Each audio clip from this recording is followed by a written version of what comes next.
अब हम लोग बात करते हैं जो ट्रांसक्रिप्शन की प्रोसेस है वो कैसे होती है। तो ट्रांसक्रिप्शन की जो प्रोसेस है खास करके बैक्टीरिया में जो आरएनए होते हैं वो 3 टाइप्स के होते हैं। आप जानते होंगे mRNA, tRNA, rRNA नाम सुना होगा आपने। mRNA means messenger RNA, tRNA means transfer RNA और rRNA मीन्स राइबोसोमल आरएनए।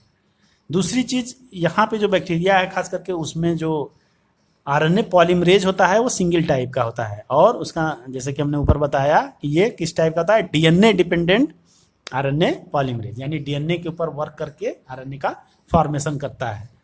तो और जितने भी टाइप के आरएनए बैक्टीरिया में मिलते हैं वो सारा इसी के वजह से सिंथेसिस होता है, कोई अलग से और एंजाइम यहाँ पे प्रेजेंट नहीं होता है। जबकि यूकैरियोट में आपको एक से ज़्यादा आरएनए पॉलीमरेज मिलेंगे जो अलग अलग आरएनए के लिए वर्क करते हैं, यानी एक से ज़्यादा आरएनए पॉलीमरेज अलग अलग टाइप के आरएनए की सिंथेसिस कराते हैं।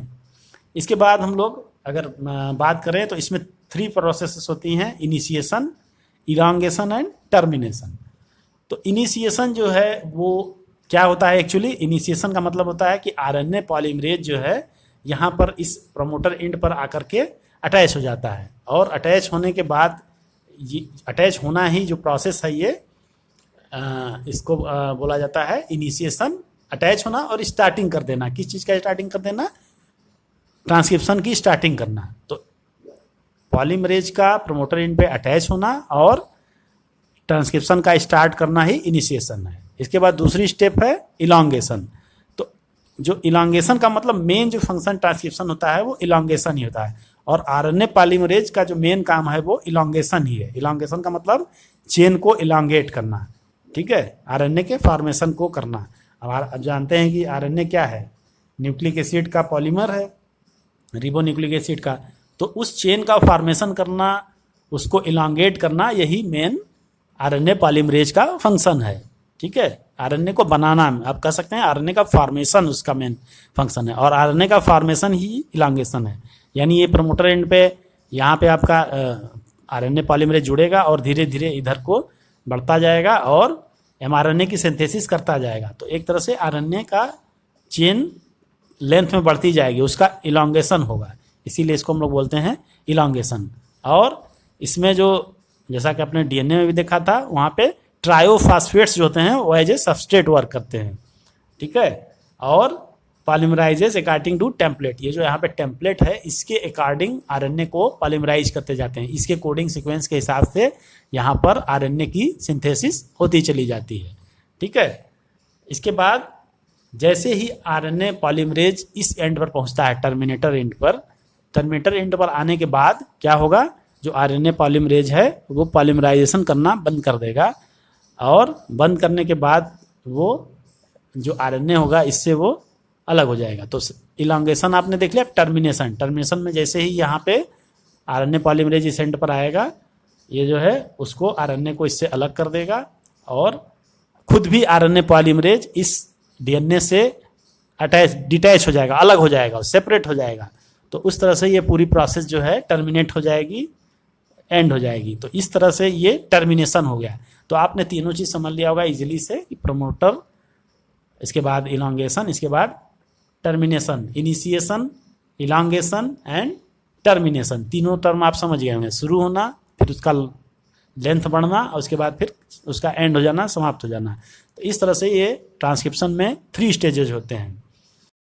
अब हम लोग वो फैक्टर्स की बात करेंगे जो ट्रांसक्रिप्शन की प्रोसेस को स्टार्ट करने, इनिशिएट करने या टर्मिनेट करने के लिए रिस्पॉन्सिबल होती हैं। तो जैसा कि हम इस डायग्राम में देख रहे हैं, ये प्रमोटर एंड है, ये टर्मिनेटर एंड है, जैसा कि हमने पहले डिस्कस किया है। यहाँ पे आरएनए पॉलीमरेज अटैच होता है, और इस आरएनए पॉलीमरेज के ऊपर इनिशिएशन फैक्टर या सिग्मा फैक्टर आकर के अटैच होता है। जैसे ही ये फैक्टर इस पर अटैच होता है, इनिशिएशन स्टार्ट हो जाता है, ट्रांसक्रिप्शन की प्रोसेस स्टार्ट हो जाती है। इसके बाद ये आरएनए पॉलीमरेज इस पर मूव करना शुरू करता है। मूव करने का मतलब आप इलांगेशन में डिस्कस कर चुके हैं कि इलांगेशन में चेन सिंथेसिस होने लगती है। किस चीज़ की चेन सिंथेसिस होती है? आरएनए की। यहाँ पे आप देख रहे हैं जो ग्रीन से देख रहा है, ये आरएनए सिंथेसिस होते हुए नीचे की तरफ आ रहा है। जैसे जैसे ये आरएनए पॉलीमरेज इसके ऊपर आगे की तरफ ये मूव करेगा, न्यू आरएनए चेन की सिंथेसिस होगी, और ये चेन इस पूरे डीएनए से अलग होना शुरू हो जाती है, और जैसे जैसे ये आगे बढ़ता जाता है ये पूरी चेन नीचे को निकलती जाती है। तो इस तरह से हम आते हैं। अब नेक्स्ट स्टेप इसमें आप टर्मिनेशन एंड पर देखते हैं क्या होता है। टर्मिनेशन एंड पर आप देखिए कि जैसे ही ये आपका जो आरएनए पॉलीमरेज है वो इस एंड पर पहुंचता है तो यहाँ पे सिग्मा फैक्टर इससे अलग हो जाता है और यहाँ पे रो फैक्टर अटैच हो जाता है। ये आप देख रहे हैं ये आरएनए पॉलीमरेज है और इस पे ये ग्रीन से जो आप देख रहे हैं ये रो है। रो यानी कि टर्मिनेशन फैक्टर बोलते हैं इसको। तो टर्मिनेशन फैक्टर जब इस आरएनए पॉलीमरेज पे अटैच होता है तो ये डीएनए जो हेलिक्स है इससे ये आरएनए पॉलीमरेज सेपरेट हो जाता है, अलग हो जाता है। तो इस तरह से जैसे ही ये आरएनए पॉलीमरेज इससे अलग होता है यहाँ पर ट्रांसक्रिप्शन की प्रोसेस स्टॉप हो जाती है। तो हम ये कह सकते हैं कि जो आरएनए पॉलीमरेज है, RNA polymerase can not initiate और स्टॉप ट्रांसक्रिप्शन प्रोसेस। इसके लिए ज़रूरी क्या है, इनिशिएशन फैक्टर और रो फैक्टर। यानी इनिशिएशन फैक्टर होने पर ही आरएनए पॉलीमरेज ट्रांसक्रिप्शन को स्टार्ट करेगा और रो फैक्टर आने पर ही वो ट्रांसक्रिप्शन को स्टॉप करेगा। तो इस तरह से ये इनिशिएशन और टर्मिनेशन फैक्टर हो गया।